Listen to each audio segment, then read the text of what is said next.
Queria convidar você a voltar os seus olhos para a carta que o apóstolo Paulo escreveu à igreja em Éfeso, carta aos Efésios, capítulo de número 2.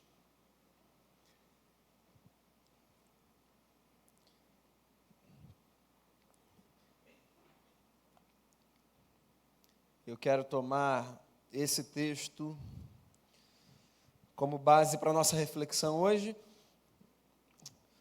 E eu lerei aqui do verso 1 ao verso de número 10.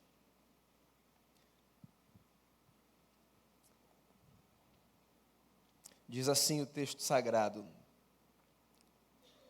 Vocês estavam mortos em suas transgressões e pecados, nos quais costumavam viver, quando seguiam a presente ordem deste mundo e o príncipe do poder do ar, o espírito que agora está atuando nos que vivem na desobediência.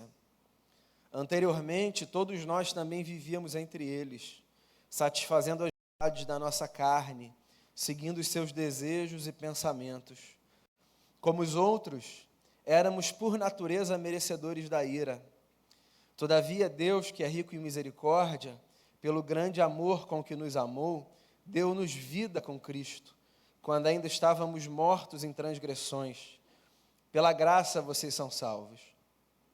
Deus nos ressuscitou com Cristo e com Ele nos fez assentar nas regiões celestiais em Cristo Jesus, para mostrar nas eras que hão de vir a incomparável riqueza da sua graça, demonstrada em sua bondade para conosco em Cristo Jesus. Pois vocês são salvos pela graça, por meio da fé. E isto não vem de vocês, é dom de Deus, não por obras, para que ninguém se glorie, porque somos criação de Deus, realizada em Cristo Jesus para fazermos boas obras, as quais Deus preparou antes para nós as praticarmos. Pai, a gente está diante do texto, a gente é parte de um povo que confessa que a Bíblia é a palavra do Senhor e que, pela iluminação do Teu Espírito, a partir do texto, o nosso coração pode ser transformado. E é isso que eu rogo a Ti nessa manhã, sobre a minha vida e sobre a vida de cada irmão e irmã, que pelo Teu Espírito, a partir do texto, a nossa vida seja transformada, que seja para o nosso bem e que seja para a glória de Jesus, no nome de quem eu oro, com o perdão dos nossos pecados. Amém. Vamos lá. Todas as sociedades têm características que elas partilham, que nos são comuns a todos, a despeito das épocas, a despeito das geografias ou de quaisquer outros fatores. E toda sociedade tem também características que lhe são peculiares, particulares, características que definem um grupo num lugar e num tempo. Eu estava pensando essa semana sobre o que falaria no meu primeiro domingo, não apenas de um novo ano, mas no meu primeiro domingo depois de minhas férias, aqui na nossa comunidade de fé. E esse texto me veio à mente a partir de alguns acontecimentos recentes na nossa sociedade. E a partir da percepção de algumas características que me parecem sobressair entre as marcas que se destacam num tempo como o nosso. Queria chamar sua atenção para o fato de que hoje a gente vive, não apenas no Brasil, mas também no Brasil, numa sociedade marcada por duas características, dentre tantas outras, que me parecem muito interessantes, sobretudo quando colocadas lado a lado. Primeira delas, nós somos uma sociedade regida, consciente ou inconscientemente, pelo mito da perfeição. Esse fenômeno é um fenômeno mais antigo do que qualquer um aqui pode apontar. O ser humano sempre teve dentro de si um desejo muito grande de chegar o mais perto possível da perfeição. O Eduardo Galeano, certa vez, escreveu um poema chamado Direito ao Delírio, em que ele disse que a perfeição é o destino enfadonho dos deuses. À humanidade nos cabe esse misto de erros e acertos. Mesmo assim, nós vivemos como se nós pudéssemos alcançar a perfeição nessa vida, e mais, vivemos tentando fazer com que as pessoas sejam perfeitas e tentando fazer parecer com que nós fôssemos perfeitos. A verdade que nós sabemos é que a perfeição, enquanto uma realidade, está muito distante de nós. Não obstante, por conta de algumas características do nosso tempo, a gente está cada vez mais vivendo, sendo empurrado pelo mito da perfeição. A gente vive hoje o que alguns estudiosos chamam de a quarta revolução industrial, certo? A gente vê a inteligência artificial invadir a nossa vida e ditar as nossas relações. Nós somos muito beneficiados pelo avanço da tecnologia. Boa parte da nossa vida é otimizada todos os dias, quer a gente perceba, quer a gente não perceba, por conta dos avanços tecnológicos. Os robôs, mesmo que não tenham cara do robô que você via na infância, nos filmes e desenhos, eles fazem parte da nossa rotina. Você sabe qual é um efeito colateral disso? A gente tolera cada vez menos a imperfeição e o erro. Sim, o mito da perfeição dita a nossa vida. Como nós estamos inseridos numa sociedade invadida pelas máquinas e pela tecnologia, e diga-se de passagem, para que fique muito claro, isso é maravilhoso, mas tem também os seus efeitos colaterais. Hoje, a gente lida cada vez com mais impaciência com os erros e com as imperfeições. Erros que nós antes tolerávamos do nosso cônjuge, do nosso filho, do nosso pai, dos nossos amigos, do nosso chefe, do nosso empregado, hoje nós não toleramos mais. Nós nos esquecemos que as pessoas não são máquinas, são pessoas. E esperamos que elas nos apresentem o resultado de uma máquina, que é o que mais se aproxima da perfeição. Essa é uma característica do nosso tempo. Você sabe qual é outra característica do nosso tempo? Que eu queria colocar lado a lado com essa? A nossa sociedade também é uma sociedade movida pelo ímpeto da transparência. E para que fique muito claro para você, quando eu falo sobre o ímpeto da transparência, eu não estou falando sobre essa virtude de nós vivermos na luz. O que eu estou chamando de transparência aqui nessa manhã é esse desejo nosso, mais acentuado do que de outras épocas, de levarmos tudo que nos diz respeito para a praça pública. Eu não falo de transparência no sentido positivo, transparência no sentido de você ser honesto, verdadeiro. Eu falo de transparência no sentido negativo. Hoje, não existe mais privacidade. Os nossos muros são todos de vidro. As nossas paredes são todas transparentes. E não porque os outros nos empurraram para esse lugar. Hoje nós levamos toda a nossa vida para o espaço público. E não existe absolutamente nada que você possa pensar um ser humano fazer que não tenha sido, não por uma pessoa, mas por milhares de pessoas, exposto. Nós pegamos a vida da casa, a privacidade do lar, as experiências íntimas da família, e nós projetamos tudo nas nossas redes, que são os outdoors modernos, pós-modernos, e nós mostramos para as pessoas todos os lugares para onde nós vamos, onde nós trabalhamos, onde os nossos filhos estudam, o que nós comemos ou deixamos de comer, com quem nós saímos, com quem vamos nos encontrar, de que lugar chegamos. Essas coisas podem parecer bobas, mas a verdade é que nós estamos desconstruindo a nossa maneira de viver em prol de satisfações e prazeres que podem ser bacanas e têm o seu lugar, mas que me parecem causar mais problema do que solução. Porque a minha pergunta é a seguinte: num tempo como o nosso, de exposição e de perfeição, como é que a gente faz para ser verdadeiro?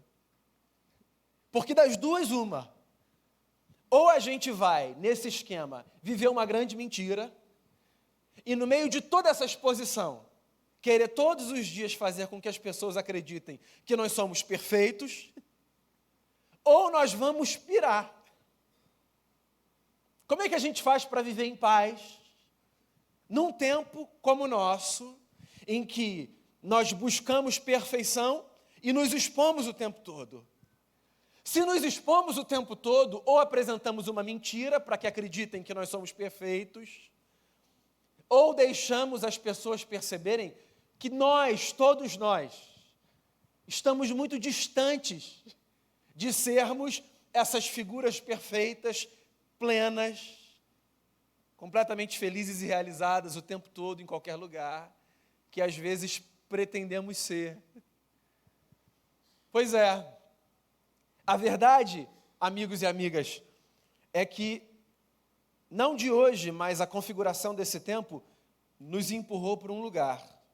E esse lugar é: todos temos telhado de vidro. Não existe absolutamente uma pessoa nessa vida que sobreviva a um escrutínio profundo da sua história. Certo? É uma atualização das palavras de Paulo à igreja de Roma. Não tem um justo sequer. Ninguém. Todos nós, ainda que sejamos empurrados pelo desejo de parecermos perfeitos e pela vontade de que as pessoas nos ofereçam um padrão de perfeição de vida, todos nós, se escrutinados no fundo da nossa alma, no passado da nossa história, todos nós temos episódios e capítulos dos quais nos envergonhar. O que, num certo sentido, amigos e amigas, vejam comigo, é muito bom. Porque está todo mundo no mesmo lugar. Que não é um lugar maravilhoso, vamos combinar, mas que é um lugar humano. O lugar de uma raça que lida profundamente com questões internas, com lutas, com conflitos. Se você quiser usar uma palavra religiosa, com pecados, com dores, com dissabores.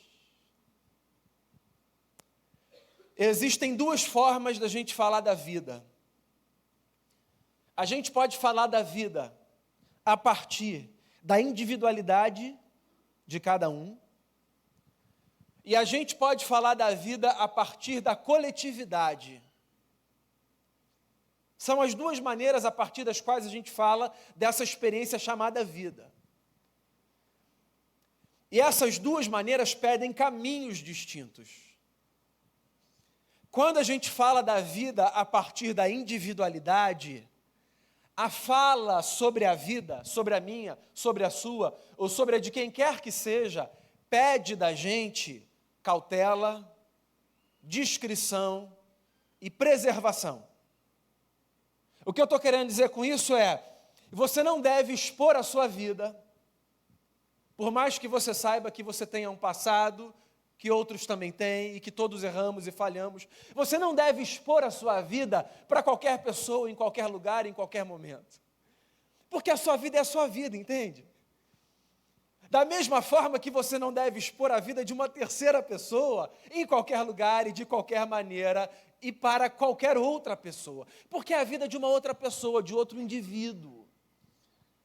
Não foi sem motivo que Tiago, apóstolo irmão de Jesus, na sua carta ácida, a carta de Tiago é uma espécie de Eclesiastes do Novo Testamento. É o livro mais ácido do Novo Testamento, como Eclesiastes está para o Antigo. Não foi sem motivo que nessa carta, cheia de acidez e de verdade, Tiago disse assim: sejam prontos para ouvir e tardios para falar. Falem menos, ouçam mais, não se exponham tanto. Calma, a gente não precisa levar tudo para a praça pública. A gente não precisa colocar tudo na rede. O mundo não precisa saber o tempo todo o que está acontecendo com a gente, há coisas que são suas. Guarde as suas coisas para você. Usando uma frase de Jesus de Nazaré, nosso Senhor, tirando-a do contexto e trazendo para o contexto dessa fala, eu diria: calma, é possível que você esteja jogando pérolas aos porcos ao longo da sua vida para pessoas que não têm intimidade com você, maturidade para ouvir coisas sobre a sua história, liberdade. A vida pública, na individualidade do sujeito, ela pede pés descalços, fazendo aqui uma evocação da história de Moisés no deserto. Assim a gente deve conduzir a tratativa da vida na individualidade de cada um. A vida comunitária, ela pede outra condução.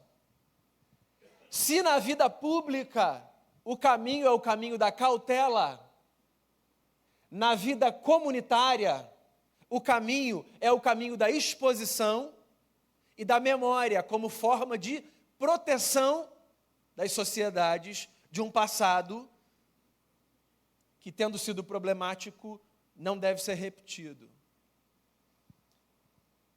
Por que eu estou falando tudo isso a partir desse texto? Porque é exatamente essa dinâmica que Paulo escolhe para falar sobre a história de um povo que foi salvo por Jesus, mas que tinha um passado. Se você não conhece muito o texto do Novo Testamento e teologia de maneira geral, deixa eu dizer uma coisa para você. Seguramente, Efésios 2 está entre os textos mais importantes do Novo Testamento. Seguramente, Efésios 2, de 1 a 10, exatamente o texto que eu li, é um dos textos mais importantes da teologia do apóstolo Paulo. É um tratado de salvação. É um anúncio do mistério da transformação da humanidade a partir de Jesus. E o que Paulo está dizendo, em suma, é: pela graça, nós fomos salvos. Se você olhar, você vai ver que Paulo está o tempo todo tratando esse discurso no plural, ou seja, ele não está falando da história de indivíduos, ele está falando da história de uma comunidade, de um povo. Pela graça nós fomos salvos, não por obras, para que ninguém se glorie do que quer que seja, mas pela graça de Jesus. É a maior notícia que a humanidade pode receber. Nós fomos feitos novos indivíduos, enquanto coletividade, por causa da graça de Jesus. Agora, por mais que essa seja a maior notícia que qualquer grupo ou qualquer indivíduo possam receber, Paulo começa a dar essa notícia de uma maneira muito curiosa. Ele começa dizendo assim: vocês estavam mortos nos seus delitos e nos seus pecados. Ele começa estabelecendo um marco, uma espécie de um tótem, fincando, um memorial. Como se estivesse dizendo assim: ok, o futuro nos é glorioso, mas nós temos um passado. E nós precisamos nos lembrar do nosso passado. Não foi Paulo que inaugurou essa tradição de olhar para o passado e se lembrar do passado com todas as suas mazelas. Nós, cristãos, somos herdeiros de uma tradição, a tradição judaica. E os nossos pais, no Antigo Testamento, eles o tempo todo se lembravam do lugar de onde eles vieram, do povo que eles foram, do que eles fizeram e do que eles sofreram. Então vamos lá. Próxima vez que você estiver lendo os Salmos nas suas devocionais, próxima vez que você estiver com a sua Bíblia aberta, meditando nas poesias de Israel, que são os Salmos, presta atenção na quantidade de salmos em que o povo é lembrado a partir das canções e a partir das orações, da história que eles tiveram, do lugar de onde eles vieram, do que eles fizeram. O tempo todo você vai encontrar os poetas cantando e dizendo: nós viemos do Egito, nós fomos oprimidos no Egito, nós passamos pelo exílio, nós passamos pelo exílio por conta dos nossos próprios pecados, nós adoramos bezerros de ouro. E aí você tem uma série de textos que elencam uma série de capítulos da história daquele povo, que não são capítulos que, fazendo menção ao início da minha fala, que dariam àquela gente a possibilidade de descansar numa sociedade de telhado de vidro. Aquela gente tinha muito pecado na conta, como todos nós temos. Aquela gente tinha falhas na caminhada, porque aquela gente era gente. Aquela gente não era máquina. Era gente. E gente tem essa história. Gente tem vida bonita misturada com vida triste. Gente tem acerto misturado com erro. Gente tem virtude misturada com defeito. E a história de uma gente que é assim, quando se encontra com outra gente que também é assim, porque todos somos, forma povos com problemas. Não existem sociedades perfeitas, ainda que o mito da perfeição seja um mito que nos conduza. Não existem sociedades com histórico impoluto. Não existem povos que estão acima dos demais, porque têm uma trajetória sem mancha. Não existem. E o que a gente faz? Existem dois caminhos. Ou a gente finge que o passado não existiu e começa a tentar apagar capítulos do passado para ficar com a imagem bonita. Ou a gente ressignifica o passado, dizendo, não foi tão grave assim, não foi tão importante assim, não foi bem assim que aconteceu, na verdade era outra coisa que estava acontecendo, foi bom. Ou a gente tenta reescrever a história, ou a gente admite que o passado de um povo é o passado de um povo, e que há nele muita beleza, mas há também nele capítulos sombrios. E a gente guarda a memória, não apenas do que há de belo, mas do que há de sombrio, para que a gente não repita a feiura de uma história que aconteceu, mas que não precisa se repetir.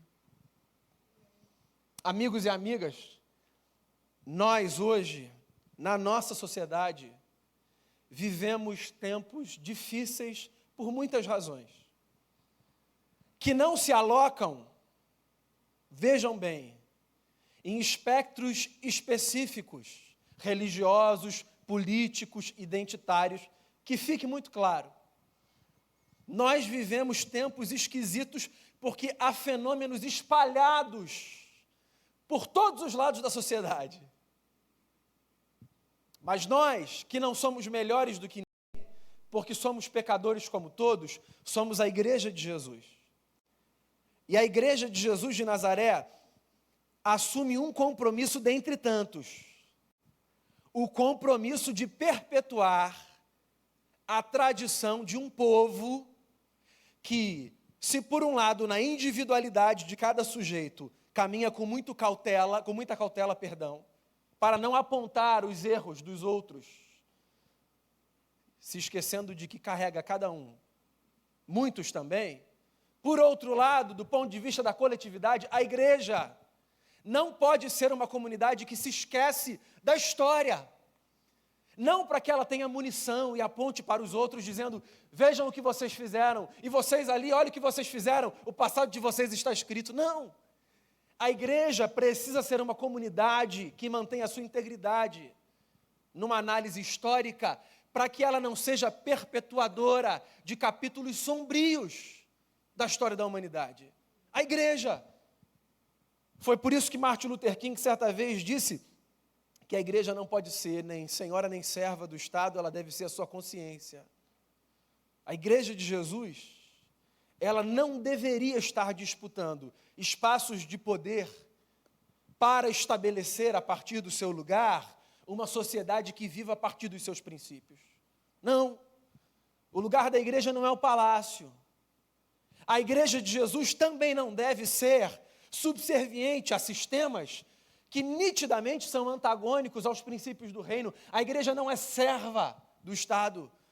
A igreja não está aqui para, de maneira acrítica, se submeter ao que quer que seja dito, por quem quer que seja, de qualquer partido, de qualquer lugar e de qualquer época, por qualquer razão.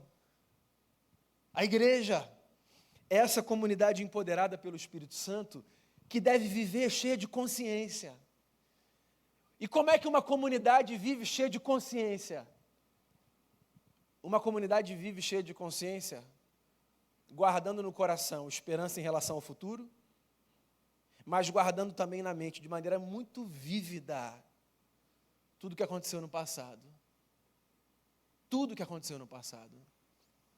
E nós estamos vendo, na nossa história, um capítulo novo e esquisito ser escrito, que é um capítulo que insiste em fazer com que episódios do passado, trágicos, malignos, abusivos, demoníacos, de onde quer que você olhe, direita, esquerda, centro, alto, baixo, Leblon, favela, de onde quer que você olhe, nós estamos vendo um tempo que, ao olharmos para trás, capítulos sombrios não estão mais sendo chamados de sombrios em prol de... Continue da forma que você quiser. E a Igreja de Jesus, que é uma comunidade plural, diga-se de passagem, de pessoas que enxergam o mundo a partir de lugares distintos, diga-se de passagem, de direita e de esquerda, diga-se de passagem, pessoas que são livres para terem as suas visões de mundo, diga-se de passagem. A igreja, que é essa comunidade diversa, ela precisa assumir o seu lugar de olhar para aquilo que é maligno, notadamente maligno, e dizer, isso é maligno. E é triste que tenha acontecido, maligno e aconteceu, e nós não vamos nos esquecer, não para que nós apontemos para os outros, mas para que as malignidades da história não se repitam. Esse é o papel da igreja, olhar e dizer, não, no que depender de nós não vamos chamar de coisa bela, aquilo que nós sabemos ser carregado de feiura, não vamos bater palma para capítulos da história, que são sombrios, horrorosos, em nome de quê? Por quê? Vocês estavam mortos nos seus delitos e pecados. A nossa condição pregressa é uma condição de morte. O nosso passado não é um passado do qual nós devamos nos gloriar enquanto povo. É por isso que Jesus de Nazaré vem. Se o nosso passado fosse todo belo, se nós fôssemos perfeitos, como às vezes pretendemos ser, como gostaríamos que as pessoas acreditassem que fôssemos, então nós não precisaríamos de Jesus de Nazaré. Jesus veio porque o nosso passado é assustador, porque nós não damos conta, porque nós erramos, porque às vezes nós abraçamos de maneira consciente ou de maneira inconsciente coisas dantescas. É por isso que Jesus veio. E tudo bem, tem a nova vida pela frente, a vida no Evangelho, a beleza da esperança, tem. E eu sou embalado todos os dias por essa esperança. Mas eu não posso ser irresponsável, fechar os olhos para a história, passada e presente, e dizer só a beleza no mundo. Na tradição de Israel, há rabinos que dizem que a teologia se ocupa de muitas respostas. Respostas às seguintes perguntas: quando, como, de onde para onde, por quê? Para todas essas respostas, para todas essas perguntas, há muitas respostas possíveis. Mas eles diziam assim: existe uma pergunta para a qual só há uma resposta. A pergunta é quem? Sempre que a pergunta for quem, a resposta será nós. Nós. O que está por detrás dessa sabedoria? A lembrança de que quando nós olhamos para a vida a partir da coletividade, nós precisamos admitir que nós, todos nós, de todos os lugares, fazemos parte de uma raça, que é a raça humana, que vive com muitos problemas, e que por conta disso, todos nós fazemos parte de um povo que tem no seu passado capítulos dos quais só cabe uma coisa: arrependimento para perdão de pecados. E o Evangelho de Jesus, amigos e amigas, é a boa notícia de que existe sempre perdão para pecado quando nós nos arrependemos dos nossos pecados. E o oposto do arrependimento dos nossos pecados é a tentativa de tratarmos o que sabemos ter sido pecado como qualquer coisa diferente de pecado. Pois se você olha para Efésios 2 e pensa que Efésios 2 é apenas um texto que fala sobre você na individualidade, você estava morto nos seus delitos e pecados, e agora você tem vida, saiba que Efésios 2 também é um arquétipo da maneira como a gente deve encarar a história. E como é que a gente deve encarar a história? Com muita esperança no futuro por causa de Jesus, mas com muita honestidade em relação ao passado. Em honra, em memória de todos aqueles e de todas aquelas que em todos os lugares, em todas as épocas, tiveram as suas vidas marcadas, ceifadas, por capítulos sombrios do nosso passado. Eu não quero fechar a minha fala desse jeito. Porque, por mais que a minha ênfase seja no fato de que o texto começa com um choque de realidade, o Evangelho não é apenas um choque de realidade. O Evangelho é um choque de realidade que abre espaço para uma boa notícia.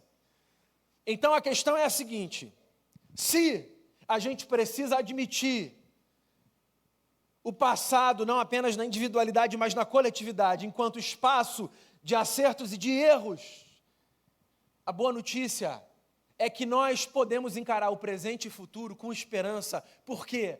Não porque nós somos pessoas melhores que a partir de agora, de um momento, da virada do ano, do que quer que seja, dão conta da sua própria vida, mas porque por causa de Jesus Cristo de Nazaré, do que Ele fez na cruz do Calvário, com a sua morte e com a sua ressurreição, existe esperança para mim e para você. Jesus é chamado por Paulo, o apóstolo, na sua carta aos Romanos, de o segundo Adão. E da teologia de Paulo, eu acho que esse capítulo é o capítulo, não sei se o mais bonito, mas está entre os top 3 aí para mim. Foi Paulo quem disse isso. Ele olhou e disse assim: tá, tem um Adão, mas tem outro. Porque Adão, na tradição bíblica, não é um homem apenas. Adão é uma representação da humanidade. É por isso que Paulo diz assim: tem o primeiro Adão e tem o segundo Adão. É por isso que, por exemplo, no relato da ressurreição, nos evangelhos, Jesus aparece num jardim. É a reencenação do Éden. O primeiro Adão nasce num jardim. O segundo Adão vem de volta à vida num jardim. Confundido com o quê? Com o jardineiro. O povo que leu essa história pela primeira vez conseguiu fazer a associação. Ué, eu já vi esse filme antes. Alguém nascendo de um jardim. Só que o segundo Adão, radicalmente diferente do primeiro, vive um projeto que viabiliza a humanidade. Porque o primeiro Adão não deu conta de viabilizar a humanidade. O primeiro Adão, nosso primeiro representante, levou todo mundo para o buraco. É por isso que o nosso passado é sombrio. Não por causa dele, não vamos botar na conta dele. Mas você entende? É porque nós estávamos representados na figura de um homem que escolheu o afastamento, que escolheu a autonomia, que disse: eu dou conta de mim. E quando indivíduos e quando sociedades dizem assim: nós damos conta de nós mesmos, o resultado, não o tempo todo, mas inevitavelmente, em muitos capítulos, é o resultado da tragédia. Mas o texto não acaba com vocês estavam mortos nos seus delitos e pecados. O texto diz: Deus deu vida a vocês, por causa de Jesus, que é o segundo Adão, que é o novo representante, que é a nova esperança para a humanidade. Então, se o nosso passado é carregado de episódios sombrios, o nosso futuro pode ser glorioso, não porque nós agora somos pessoas perfeitas. Esquece o mito da perfeição, esquece isso. Você não é perfeito, você sabe disso, quem mora com você sabe disso, seus amigos sabem disso, seu patrão sabe disso, seu empregado sabe disso, seu pai e sua mãe sabem disso. Ninguém é. Esquece o mito da perfeição. Deixe, como disse o Galiano, que a perfeição seja o destino dos deuses. A gente continua imperfeito. A gente vai continuar errando. A gente vai falhar. Projeto político nenhum vai dar conta de consertar no todo a sociedade. Esquece isso. Esse é o choque de realidade. Não coloque toda a sua esperança num projeto político, de qualquer que seja. Não coloque toda a sua esperança num projeto religioso, qualquer que seja. A igreja que diz que vai salvar o Brasil para Jesus, mente para você. A igreja que diz que o Brasil deve ser uma nação evangélica, não apenas mente para você, mas empurra você para um caminho completamente equivocado. O Brasil não tem que ser evangélico, Deus não é evangélico, Jesus não era evangélico. O caminho não é esse, não é esse, nunca foi, leia a Bíblia, o caminho nunca foi esse. O caminho não é o do poder político que vai redimir a história, o caminho não é o do poder religioso que vai redimir a história, o caminho não é o da sociedade secular que vai redimir a história, nem o de um Messias novo que vai aparecer para redimir a história. Não é. Inclusive, assista a série Messiah na Netflix. Propaganda, momento propaganda, fechou. Assista, depois você conversa comigo. O caminho é o caminho de tentar contribuir a partir do seu lugar para que as sociedades sejam melhores, colocando a sua esperança no que Jesus de Nazaré, o novo Adão, te possibilita ser pela sua graça e pelo seu amor. O caminho é olhar para Jesus e dizer assim, dá para ser humano de um outro jeito por causa de Jesus. O caminho é olhar para o Adão que não falhou e dizer assim, não vou mais olhar para aquele como um referencial. Agora, ser humanidade para mim significa seguir esse homem. E você segue. E você vai continuar sendo imperfeito e imperfeita. Mas você vai descobrir a dinâmica da graça. A dinâmica da graça é a dinâmica que nos livra desse jugo pesado de mentirmos, fingindo sermos pessoas perfeitas, para que digam alguma coisa bonita e bela a nosso respeito. A dinâmica da graça é a dinâmica da aceitação, de que por mais que nós sejamos pessoas problemáticas, e que por mais que nós coletivamente tenhamos passados trágicos, existe esperança por causa de Jesus. Então, amigos e amigas, a verdade dessa manhã é essa. Todos nós estávamos mortos nos nossos delitos e pecados. O que significa que sempre que nós olharmos para a história, se nós tivermos que olhar para capítulos da história e dizer, isso aqui é maligno, nós diremos, isso aqui é maligno. Nós não fingiremos dizendo que não houve ditadura na nossa história. Nós não fingiremos dizendo que o nazismo teve lá as suas contribuições. Nós não fingiremos dizendo que a redenção virá da esquerda, da direita ou de qualquer outro lugar. Nós não fingiremos dizendo que a igreja foi perfeita na sua trajetória. Nós não fingiremos. Nós caminharemos de joelhos, pedindo a Deus perdão pelos nossos pecados, reconhecendo as nossas mazelas e as nossas tragédias, olhando para frente com esperança, dizendo, não é por nós, mas é por causa de Jesus de Nazaré, o nosso Redentor, o nosso Senhor, o segundo Adão, que nós podemos viver de uma forma diferente. O passado é o passado, a gente não reescreve. A gente só pode fazer uma coisa, aprender com ele. Lembrar para não repetir. Ou, no que tiver sido acerto, lembrar para repetir. A vida é feita de marcos. Todos nós caminhamos como peregrinos. E como os antigos pais que caminhavam pelo deserto, estabelecendo altares e colocando as suas pedras, batizando-as com nomes, dizendo Betel, Ebenezer, ou coisas do tipo, nós erigimos os nossos altares e colocamos as nossas pedras. E diante de alguns deles, nós paramos, olhamos e dizemos, que capítulo bonito, que se repita. E diante de outros, nós paramos com a mesma reverência e com o mesmo temor, sem fazer revisão histórica, sem menosprezar e sem pisar em cima dos que sofrem. E nós diremos, que tragédia, que não se repita, para a glória de Jesus, e que não se repita também para a glória de Jesus. nós estávamos mortos, mas Ele nos deu vida. Que a vida do Evangelho exale o bom perfume de Cristo através da nossa vida enquanto indivíduos e da nossa vida enquanto povo. Era o que eu queria dizer a você nesse primeiro domingo que eu estou de volta na nossa casa. Saudade de todos, que Deus nos abençoe profundamente. Amém? Vamos orar.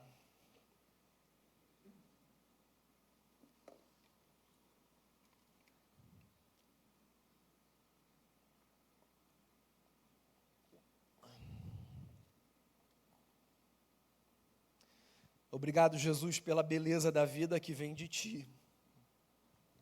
Obrigado pela força que o Evangelho do Senhor nos dá. Obrigado porque o Senhor nos tirou do nosso Egito. Obrigado porque o Senhor nos livrou, não apenas das mazelas que nos cercavam, porque externas, mas das tragédias que nos habitavam. Obrigado por, ao morrer na cruz e ao vencer, ressuscitando, livrar a gente de uma condução egóica, narcísica de vida. Obrigado por empurrar a gente para a igreja, que é uma comunidade imperfeita, no meio de uma sociedade imperfeita, mas que sabe que pode viver diferente por causa de Jesus. Obrigado, Jesus. O Senhor é a nossa esperança. O Senhor nos deu vida quando nós estávamos mortos nos nossos delitos e pecados. Que o Senhor nos dê a graça de caminharmos olhando para trás com temor diante dos acertos e com temor diante dos erros. E que o Senhor nos dê a sabedoria de, ao olharmos para frente, embalados pela esperança do Evangelho, reproduzirmos, na medida do possível, os acertos e nos esquivarmos dos erros. Nós somos quem nós somos. Esse poço de contradição. Mas, acima de tudo isso, nós somos amados por Ti e nós fomos feitos nova criatura por causa de Jesus, o segundo Adão, a esperança da humanidade. Que o nosso coração, nessa manhã, saia daqui embalado pela força dessa esperança, para que o futuro que nos é incerto não seja angustiante. Pelo contrário, que ele seja regado pela confiança no Cristo que disse: no fim, o bem vencerá o mal e eu enxugarei dos olhos de vocês toda lágrima. Obrigado pelo Evangelho que mudou a nossa vida e que nos salvou. É a oração que eu queria te fazer, Senhor, nessa manhã, em nome de Jesus. Amém, amém, amém.